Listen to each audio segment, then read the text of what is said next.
Hello दोस्तों, स्वागत है टॉपिक वाइज स्टैटिक जीके की सीरीज़ में, जिसमें हमारा आज का टॉपिक है भारत की प्रमुख नदियाँ।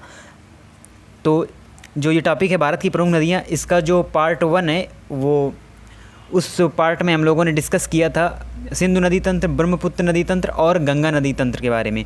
और जो इसी का पार्ट 2 है जिसके बारे में हम आज डिस्कस करेंगे, तो इसमें होंगी यमुना नदी तंत्र और जो प्रायद्वीपीय भारत की नदियाँ हैं उनके बारे में हम डिटेल से जानेंगे। तो चलिए बढ़ते हैं आगे और देखते हैं यमुना नदी तंत्र को।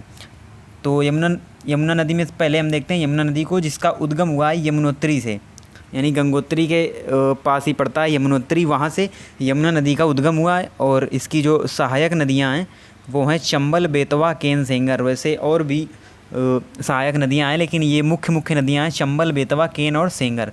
और अगर बात करें यमुना नदी की लंबाई की, तो इसकी जो कुल लंबाई है वो 1376 किलोमीटर है, इसकी कुल लंबाई। और ये उत्तराखंड से होते हुए फिर हरियाणा में प्रवेश करती है, फिर दिल्ली, आगरा, मथुरा, इटावा होते हुए प्रयागराज में गंगा से मिल जाती है, जहाँ पर और ताजमहल है और जो मथुरा है पूरा शहर वो इसी यानी यमुना नदी के किनारे ही स्थित है, बसा हुआ है। और जो गंगा की सबसे बड़ी सहायक नदी है, ये यमुना नदी गंगा की सबसे बड़ी सहायक नदी है, जो कि प्रयागराज में गंगा से मिल जाती है। चलिए बढ़ते हैं आगे और देखते हैं सहायक नदियों के बारे में कुछ जानकारी। जो यमुना की सहायक नदियां हैं, जिसमें पहली आती है चंबल नदी। तो चंबल नदी का उद्गम होता है एमपी के इंदौर से, यानी मध्य प्रदेश के इंदौर से इसका उद्गम होता है। और वहाँ पर कौन सी है, विंध्य रेंज है, यानी विंध्याचल पर्वत श्रेणी है, वहीं से इसका उद्गम होता है चंबल नदी का। और ये राजस्थान और एमपी में मुख्य रूप से प्रवाहित होती है। और इसकी जो कुल लंबाई है वो 1024 किलोमीटर इसकी कुल लंबाई है चंबल नदी की। और इसका प्राचीन नाम है चरमवती, इसका प्राचीन नाम है। और ये फिर राजस्थान एमपी में बहती हुई इटावा में यमुना नदी से मिल जाती है। और जो केवलादेव पक्षी अभ्यारण्य है वो, उसको भी वाटर सप्लाई इसी नदी से होती है, इसी नदी से की जाती है, जहाँ पर बहुत सारे विभिन्न प्रकार के पक्षी पाए जाते हैं। आप हमारा वर्ल्ड हेरिटेज साइट्स वाला लेक्चर देख सकते हैं, जिसमें क्योंकि केवलादेव पक्षी अभ्यारण्य एक वर्ल्ड हेरिटेज साइट्स भी है, तो इसके बारे में डिटेल जानकारी आप वहाँ से ले सकते हैं।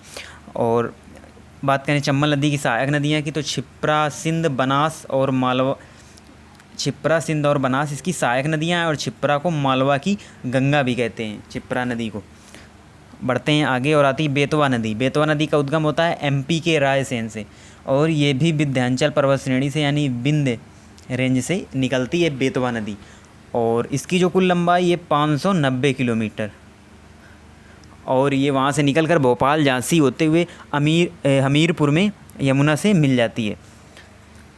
और माता टीला है, राजघाट बांध, ये जो डैम है वो इसी बेतवा नदी में मिले हुए हैं। और इसी के सम्मान में, यानी बेतवा नदी के सम्मान में, इंडियन नेवी ने अपने एक शिप का नाम INS बेतवा भी रखा हुआ है, इसी के सम्मान में INS बेतवा। बढ़ते हैं आगे और आती है हमारी केन नदी। केन नदी का उद्गम होता है एमपी के कटनी से, यानी मध्य प्रदेश के कटनी से इसका उद्गम होता है।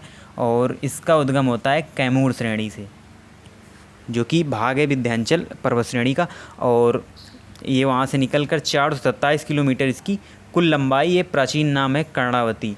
और ये बांदा में आकर यमुना नदी से मिल जाती है, बांदा में। और हमारी जो बेतवा नदी है वो हमीरपुर में यमुना नदी से मिल जाती है। और जो पन्ना नेशनल पार्क है वो इसी नदी के किनारे स्थित है। अब देखते हैं यमुना नदी तंत्र, हम मैप में समझते हैं। तो ये देखिए, ये आ रही है जो डबल ब्लैक लाइन आपको दिख रही है, यही है यमुना नदी। और फिर ये यहाँ से सोनीपत और दिलई होते हुए फिर ये पहुँचती है मथुरा, आगरा, और फिर ये आगे आती हुई फिर इसमें ये आप देख सकते हैं हिंडन रिवर मिली हुई है। फिर यहाँ पर बनास रिवर और चंबल रिवर, अभी हमने पीछे पढ़ा बनास है जो चंबल की सहायक नदी है, तो ये आप देख सकते हैं ये है बनास और ये है चंबल। ये फिर मिल जाती है यहाँ पर इटावा के पास यमुना नदी थे। उसके बाद सिंध रिवर है। और फिर बेतवा, ये देखिए बेतवा आके हमीरपुर में मिल जाती है इसमें। और ये केन रिवर आगे बांदा में मिल जाती है यमुना नदी से। फिर यमुना नदी यहाँ पर, यानी इलाहाबाद जिसका नाम बदलकर प्रयागराज कर दिया गया है, वहीं पर यमुना नदी गंगा से मिल जाती है। तो इस प्रकार से यमुना की 1376 किलोमीटर की यात्रा समाप्त हो जाती है। और आगे बढ़ते हैं। अब दोस्तों हम देखते हैं प्रायद्वीपीय भारत की नदियाँ, जो हमारे मध्य भारत की साउथ की जो नदियाँ हैं उनके बारे में हम जानेंगे। तो सबसे पहले इसमें आती है नर्मदा नदी। नर्मदा नदी जो कि रेवा नाम से भी प्रसिद्ध है, और इसको मध्य प्रदेश की जीवन रेखा कहते हैं, क्योंकि जो मध्य प्रदेश का जो जीवन है, यानी मध्य प्रदेश का जो रहन सहन है, वो कहीं ना कहीं इस नदी पर डिपेंड है, इसलिए इसको मध्य प्रदेश की जीवन रेखा भी कहते हैं। इसकी कुल लंबाई है 1312 किलोमीटर। और दोस्तों इसका जो उद्गम होता है वो मैकाल पर्वत के अमरकंटक से होता है इसका उद्गम, और ये फिर एमपी, महाराष्ट्र और गुजरात होते हुए अरब सागर में गिरती है। दोस्तों याद रखना है, अरब सागर में गिरती है। अभी तक जो हम नदियाँ पढ़ रहे थे वो सभी कहीं ना कहीं बंगाल की खाड़ी में गिर रही थी, सिंधु नदी को छोड़कर। सिंधु नदी अरब सागर में गिरती है, बाकी जो ब्रह्मपुत्र नदी है, गंगा नदी है, वो बंगाल की खाड़ी में गिरती है। और यमुना नदी के बारे में पढ़ा, वो प्रयागराज में आके गंगा से मिल जाती है, तो वो भी बंगाल की खाड़ी में ही पहुंच जाती है। और अब जो हम पढ़ रहे हैं प्रायद्वीपीय भारत की नदियाँ, तो अभी जो हम आगे 3 नदियाँ पढ़ेंगे वो तीनों ही अरब सागर में ही गिरेंगी, यानी।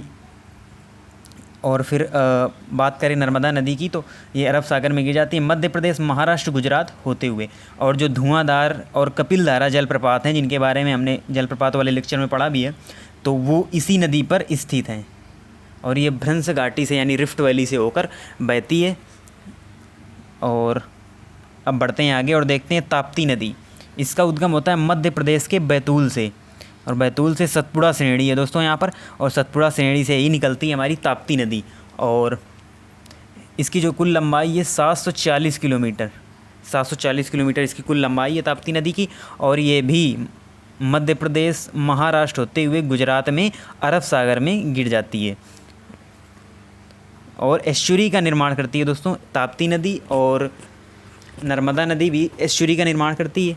एस्चुरी क्या होता है ये भी लेक्चर के एंड में हम आपको बताएंगे और डिस्कस करेंगे क्या होता है एस्चुरी और क्या होता है डेल्टा। तो चलिए बढ़ते हैं अगली नदी में, जो है माही नदी। माही नदी दोस्तों इसका उद्गम होता है मध्य प्रदेश के धार ज़िले से, मध्य प्रदेश के धार ज़िले पर, और यहाँ पर है विंध्याचल श्रेणी, उसी से उदय होता है, यानी उद्गम होता है माही नदी का। और इसकी जो कुल लंबाई है 576 किलोमीटर इसकी कुल लंबाई है, और ये भी एमपी से निकलकर अरब सागर में ये भी गिरती है। तो अभी तक जो हमने नदियाँ पढ़ी नर्मदा, ताप्ती, माही, वो तीनों ही मध्य प्रदेश से निकलती हैं। जो पहली वाली है वो अमरकंटक से यानी मैकाल पर्वत से, दूसरी ताप्ती सतपुड़ा पर्वत से, और माही विंध्याचल पर्वत से, लेकिन तीनों मध्य प्रदेश से ही, और तीनों ही अरब सागर में गिरती हैं। और जो माही नदी है ये कर्क रेखा को 2 बार काटती है दोस्तों। हमारी रेखाएं होती हैं कर्क रेखा, भूमध्य रेखा, और तीसरी होती है हमारी मकर रेखा। तो ये कर्क रेखा को 2 बार काटती है माही नदी, और कर्क रेखा ही भारत से होकर गुजरी है। तो चलिए अब बढ़ते हैं अगली नदी की ओर, जो कि है गोदावरी नदी।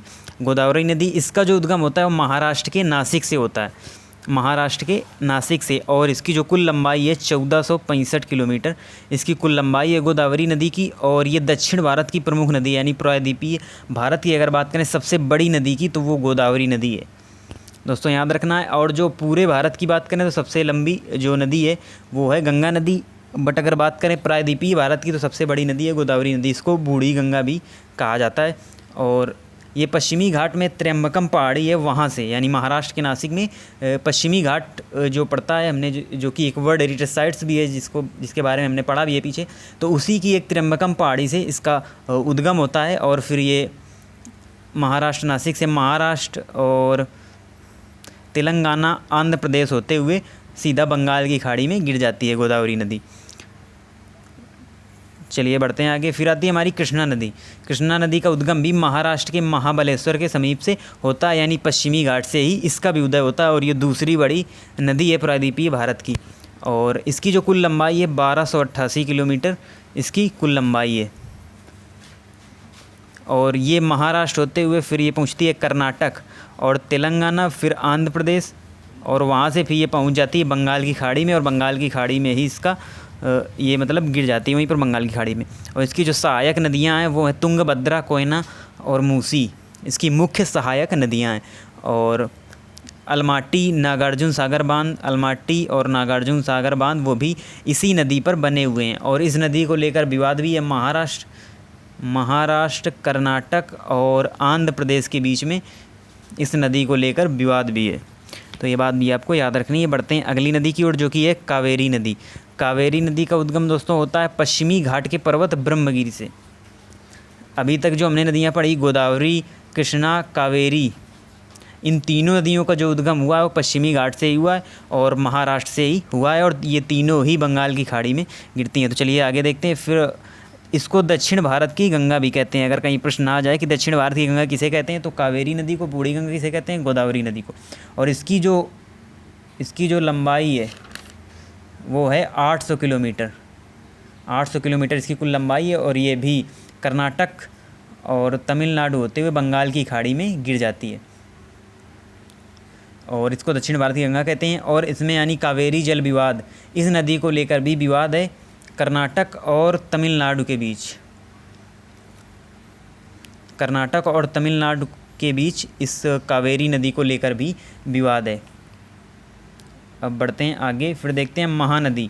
महानदी का उद्गम होता है छत्तीसगढ़ के रायपुर से।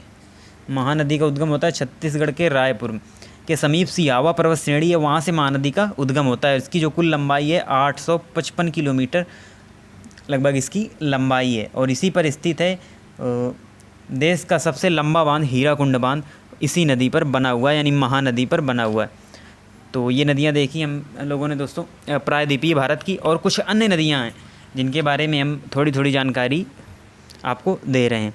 जो हमारी स्वर्ण रेखा नदी आती है, सबसे पहले इसका उदय कहाँ से होता है, झारखंड के नागपुर पठार से इसका उद्गम होता है, और झारखंड की ये मुख्य नदी है स्वर्ण रेखा नदी। फिर आती है हमारी काली नदी। काली नदी काफ़ी चर्चा में भी है इस समय दोस्तों, क्योंकि भारत नेपाल सीमा रेखा इसी नदी को माना जाता है, यानी काली नदी को ही भारत नेपाल की सीमा माना जाता है। बढ़ते हैं आगे, फिर आती है लूनी नदी। इसका उद्गम होता है अरावली पर्वत श्रेणी में, और ये रेगिस्तान में बहने वाली ये नदी है लूनी नदी, और ये कच्छ के रन में जाके विलुप्त हो जाती है, यानी ये किसी अरब सागर या बंगाल खाड़ी में नहीं गिरती है, कच्छ के रन में ही विलुप्त हो जाती है। चलिए दोस्तों आगे बढ़ते हैं, और अब देखते हैं प्रायद्वीपीय भारतीय तंत्र को मैप में, यानी प्रायद्वीपीय जो नदी तंत्र है उसको हम मैप में देखेंगे। तो सबसे पहले हम लोगों ने पढ़ा था नर्मदा नदी के बारे में, तो ये आप देख सकते हैं नर्मदा नदी ये निकलती हुई गिर जाती है अरब सागर में। फिर हमने पढ़ा ताप्ती नदी के बारे में, ये सतपुड़ा श्रेणी से निकलती हुई वो भी अरब सागर में गिर जाती है। फिर पढ़ते हैं माही नदी को, ये देखिए दोस्तों विंध्याचल पर्वत से निकलती हुई माही नदी भी अरब सागर में गिर जाती है। तीन नदियाँ जो हमने पढ़ी तीनों ही अरब सागर में गिरती हैं, तीनों ही एमपी से निकली हैं, सतपुड़ा श्रेणी, विंध्याचल श्रेणी और मैकाल पर्वत से निकली हुई हैं। और ये देखिए माही नदी कर्क रेखा को 2 बार काट रही है। फिर आगे बढ़े तो हमने पढ़ा गोदावरी नदी के बारे में। तो गोदावरी नदी ये देखिए दोस्तों महाराष्ट्र के समीप से निकलती हुई ये जाती है, और इसकी जो सहायक नदियाँ हैं पेनगंगा, प्रणहिता, इंद्रावती, और ये यहाँ पर गिर जाती है बंगाल की खाड़ी में। और जो कृष्णा नदी है वो भी देखिए दोस्तों यहाँ पर महाराष्ट्र के समीप से निकल कर और पहुँचती है यहाँ पर बंगाल की खाड़ी में। और भीमा और तुंगभद्रा, कोयना, ये सभी कृष्णा की सहायक नदियाँ हैं। फिर आती है कावेरी नदी, ये भी पश्चिमी घाट के पर्वत ब्रह्मगिरि से निकलती हैं, और ये इसका उदय महाराष्ट्र से नहीं होता। सॉरी दोस्तों, हमने पीछे आपको बताया था इसका उदय महाराष्ट्र से होता है कावेरी नदी का, लेकिन ऐसा नहीं है, इसका पश्चिमी घाट से इसका उद्गम होता है, पश्चिमी घाट के पर्वत ब्रह्मगिरि से। तो पश्चिमी घाट से निकली नदियाँ कौन हुई, गोदावरी, कृष्णा और कावेरी, ये तीनों नदियाँ ही पश्चिमी घाट से निकली हुई हैं। और जो नर्मदा, ताप्ती, माही, ये जो नदियाँ हैं ये मध्य प्रदेश में विंध्याचल, सतपुड़ा श्रेणी से निकली हुई है। और जो महानदी है वो नागपुर पठार के पास से निकली हुई है, और ये जाती हुई ये भी गिर जाती है बंगाल की खाड़ी में। तो ये मुख्य प्रायद्वीपीय भारत की नदियाँ जिनके बारे में हमने जाना। अब दोस्तों आगे बढ़ते हैं और जानते हैं हमें एस्चुरी और डेल्टा क्या होता है। तो एस्चुरी किसे कहते हैं, जहाँ नदियों का ताज़ा पानी समुद्र के खारे पानी के साथ मिलता है उसी जगह जो कहते हैं एस्चुरी। तो एस्चुरी कौन बनाता है, नर्मदा, ताप्ती और मांडवी, ये 3 नदियाँ हैं जो एस्चुरी का निर्माण करती हैं। दोस्तों आपको याद रखना है वो नदियाँ जो अरब सागर में, जिसमें 2 तो अरब सागर में गिरने वाली, तो नर्मदा, ताप्ती और मांडवी नदी ही एस्चुरी का निर्माण करती हैं। ये देखिए दोस्तों ये है एस्चुरी, ये है समुद्र का जल, और ये नदियों का जल जहाँ पर आपस में मिल जाता है दोनों प्रकार का जल, उसे ही कहते हैं एस्चुरी। चलिए बढ़ते हैं आगे और देखते हैं डेल्टा को। जब नदी कई धाराओं में बँट जाती है तब डेल्टा का निर्माण होता है। जब नदी अवसाद के जमा हो जाने के कारण अपना जो धारा है वो बदल देती है और कई धाराओं में बँटकर जब वो आगे बढ़ती है तो उसी जगह निर्माण होता है डेल्टा का, जिसमें गंगा, ब्रह्मपुत्र, महानदी, कृष्णा, ये सभी और गोदावरी भी, ये सभी बनाती हैं डेल्टा। यानी जो बंगाल की खाड़ी में गिरने वाली नदियाँ हैं वो सभी डेल्टा का निर्माण करती हैं, और जो अरब सागर में गिरने वाली हैं वो एस्चुरी बनाती हैं। तो ये बात आपको याद रखनी है। गंगा ब्रह्मपुत्र नदी का जो डेल्टा है वो सबसे बड़ा डेल्टा गंगा ब्रह्मपुत्र नदी का है, और कृष्णा और गोदावरी का दूसरा बड़ा डेल्टा है, सबसे बड़ा। तो दोस्तों देख लेते हैं हम डेल्टा की पिक। ये आप देख सकते हैं, ये है डेल्टा। ये देखिए अवसाद जो जमा हो गया, तो नदी कई धाराओं में बंटकर समुद्र में पहुंच रही है। और सुंदरवन का जो डेल्टा है उसका निर्माण गंगा ब्रह्मपुत्र के द्वारा किया जाता है।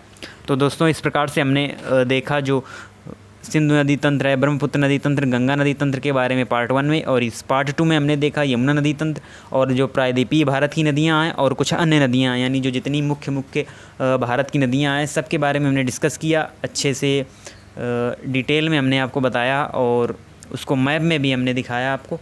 तो आशा करता हूँ आपको अच्छी तरह से समझ में आया होगा। तो आप इसी तरह हमारी सीरीज़ से जुड़े रहिए और हमारे चैनल को सब्सक्राइब करें, शेयर करें, और